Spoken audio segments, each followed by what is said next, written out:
Assalamu alaikum everyone. Nafiuddin is addressing to you, and today we are going to discuss an important play of Victorian age, and the name of the play is Importance of Being Earnest by Oscar Wilde. Oscar Wilde has depicted that age in this play through this play, and he has explained the difference between aristocratic and the lower class, or the behaviors or the actions of aristocracy and the lower class. He also explained that in that era. Physical appearance matters a lot rather than feelings, emotions, and intimacy. He also hit upon the point that in that age, no, you can say, importance was given to religion or emotions or beliefs. Everything was absurd, and everything was, you can say, in a mockery form. And Oscar Wilde has presented all this play as a satire, as a mockery to the Victorian era. So let's get back to the text from where we have read last time.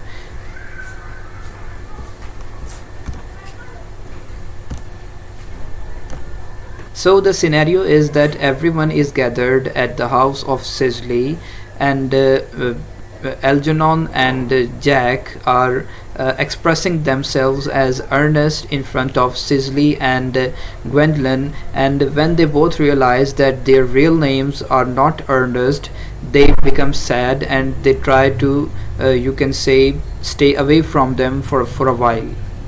And after this, Miss Prism also come to this home, and the scene comes. So let's get back to the text. Jack, who has been listening attentively.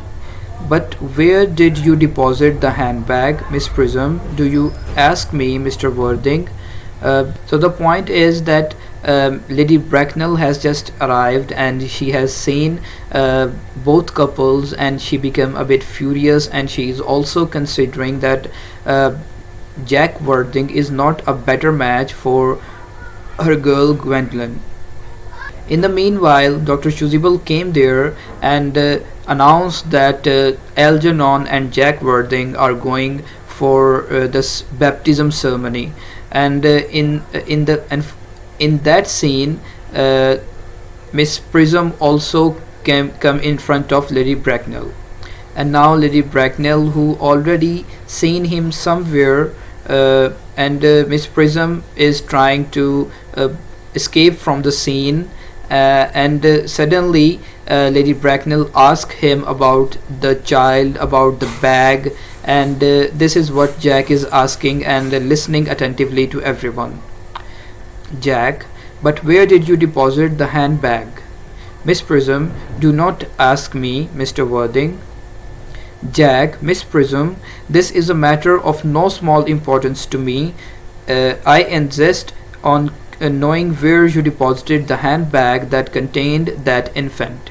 So you can see that Mr. Jack Worthing is insisting that he is basically trying to identify his own identity, that he has told Lady Bracknell in the previous scene that he was found in a bag to someone, or he was found on a station, and the bag was black. So he is trying to remind that scene.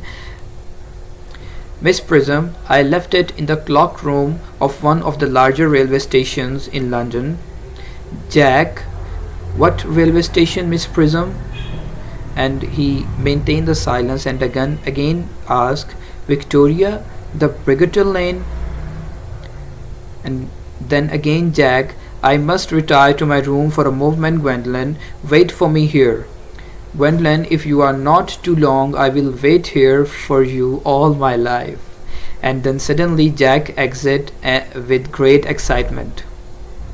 And now, Dr. Chasuble, what do you think this means, Lady Bracknell? And Lady Bracknell is saying, I dare not even suspect, Dr. Chasuble. I need hardly tell you that in family of high position, strange coincidences are not supposed to occur. They are hardly considered the thing.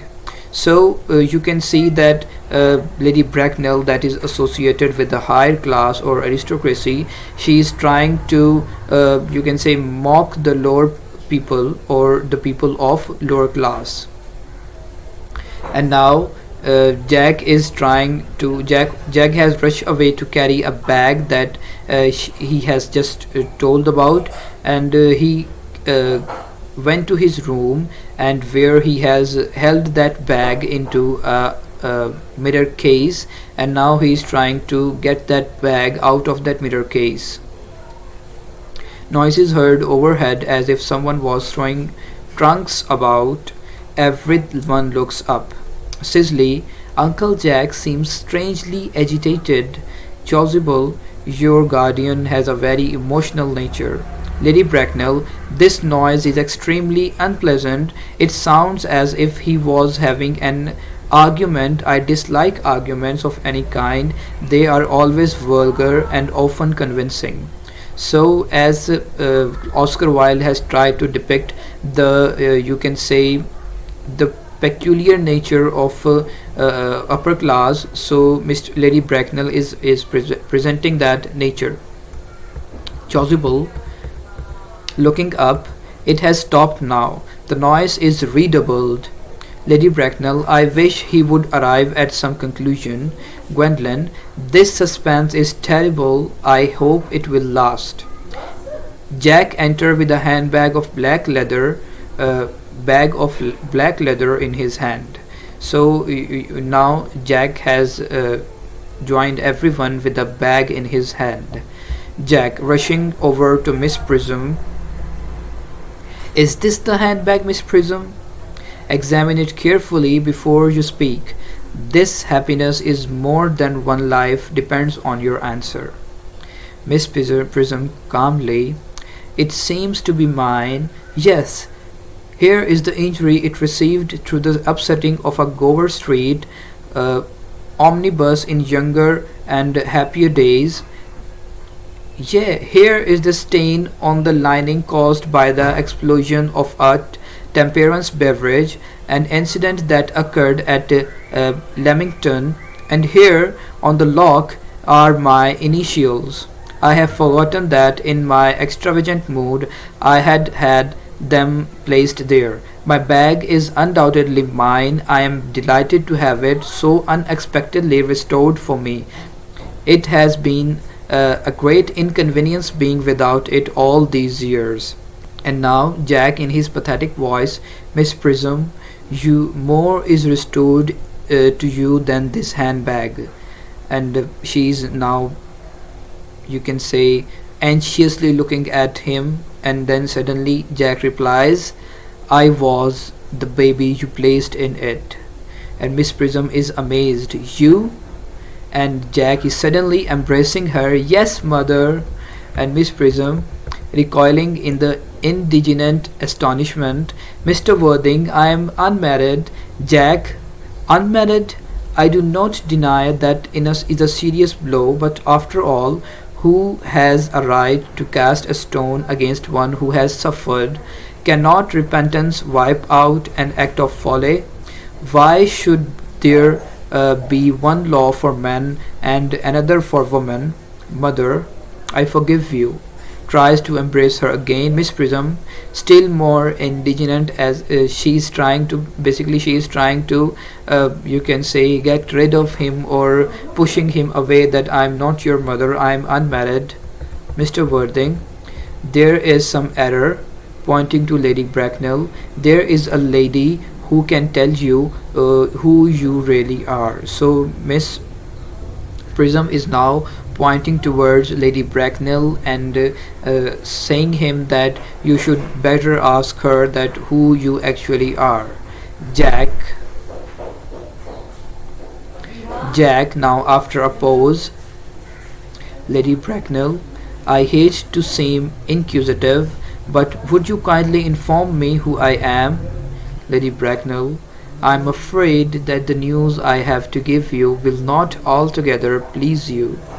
You, are the son of my poor sister, Mrs. Moncrief, and consequently Algernon's elder brother, Jack. Algy's elder brother? Then I have a brother after all. I knew I had a brother. I always said that I had a brother. Cicely, how could you ever have ever doubted that I had a brother? Seizes hold of Algernon. Dr. Chudibble, my unfortunate brother. Miss Prism, my unfortunate brother. Gwendolen, my unfortunate brother. LG, you young scoundrel, you will have to treat me with more respect in the future. You have never behaved to me like a brother in all your life. Algernon, well, not till today, old boy. I admit I did my best. However, though I was out of practice. Shakes hand. Gwendolen to Jack, my own. But what own are you? What is your Christian name? Now that you have become someone else? Jack, good heavens, I had quite forgotten that point. Your decision on the subject of my name is irrevocable, I suppose. Gwendolen, I never change except in my affections. Cicely, what a noble nature you have, Gwendolen. Jack, then the question had better be cleared up at once. Aunt Augusta, at a moment, at the time when Miss Prism left me in the handbag, had I been Christian already? So now we are saying that is now we are observing that Cicely is complimenting Gwendolen, but because she is connected to the lower or middle class. But on the other hand, Lady Bracknell and Gwendolen, they both never, you can say, appreciate someone. They rather mock or satire the situation. Now Jack is asking to Miss Prism that when she had taken her that he was christened already or not.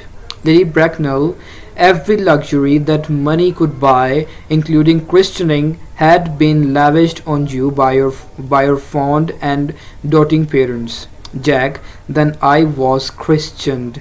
That is settled. Now what name was I given? Let me know the worst. Now, as we have seen before, that Jack and Algernon are having allegations of exposing their fake name as you can say earnings. So he is now more curious about knowing his original name. Lady Bracknell, be the eldest son, you were naturally christened after your father. And Lady Bracknell has replied that being a Christian son, being an elder son, you have the name of your father. Jack, irritably, yes, but what was my father's Christian name? Lady Bracknell, I cannot at the present moment recall what the general's Christian name was, but I have no doubt he had one. He was eccentric, I admit, but only in later years, and what was the result of the Indian climate and marriage and indigestion and other things of that kind. Jack, LG, can't you recollect what our father's Christian name was? LG, my dear boy, we were never even on speaking terms. He died before I was a year old. So Jack is asking to Algernon that whether he know the name of his father or not, and Algernon is replying that his father was died before his birth. Jack, his name would appear in the army list of the period, I suppose. Aunt Augusta, Lady Bracknell, the general was essentially a man of peace, except in his domestic life. But I have no doubt his name wouldn't appear in any military directory. Jack, the army list of the last 40 years are here. These delightful records should have been my constant study. So now Jack came to know that his father was is in army, and Jack has the collection of all the army officers of last 40 years, and now he is going to find out that what is the name of his father. Rushes to bookcase and tears the books out. M. Generals, Malum, Max Bohom, Magley, what ghastly name they have, Markby, Mixby, Mobs, Moncrief, Lieutenant, 1840, Captain, Lieutenant, Colonel, Colonel, General, 1869, Christian name, Ernest, John. Puts book very quickly down and speaks quite calmly. So now he has came to know that the name of his father, the Moncrief family of, or the name of his father was John Ernest. I always told you, now Jack is saying, I always told you, Gwendolyn, my name was Ernest. Didn't I? Well, it is Ernest after all. I mean, it naturally is Ernest. Lady Bracknell, yes, I remember now that the general was called Ernest. I knew I had my own particular reason for disliking the name. Gwendolyn, Ernest, my own Ernest, I felt from the first that you could have no other name. Jack, Gwendolyn, it is a terrible thing for a man to find out suddenly that all his life he has been speaking nothing but the truth.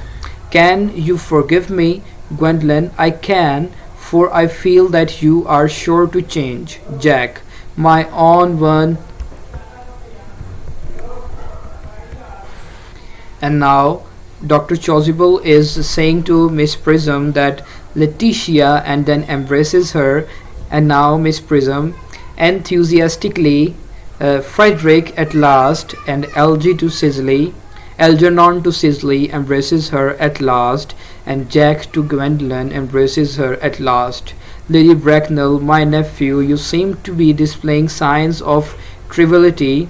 Jack, on the contrary, Aunt Augusta, I am now realized for the first time in my life the vital importance of being earnest. So this is the happy ending of this play.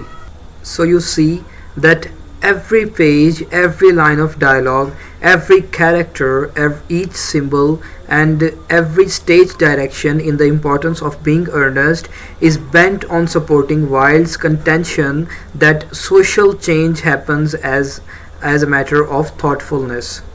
So Oscar Wilde has tried to depict the social change in the society of Victorian era as, and he also suggested in his play that art can bring such thoughtfulness. If the eccentric or unusual is to be replaced with correct behavior or thought, human sympathy or compassion suffer. If strict moral values leave no room for question, the society loses much of what is known as humanity. So that's all from the lecture. See you next time. Allah Hafiz.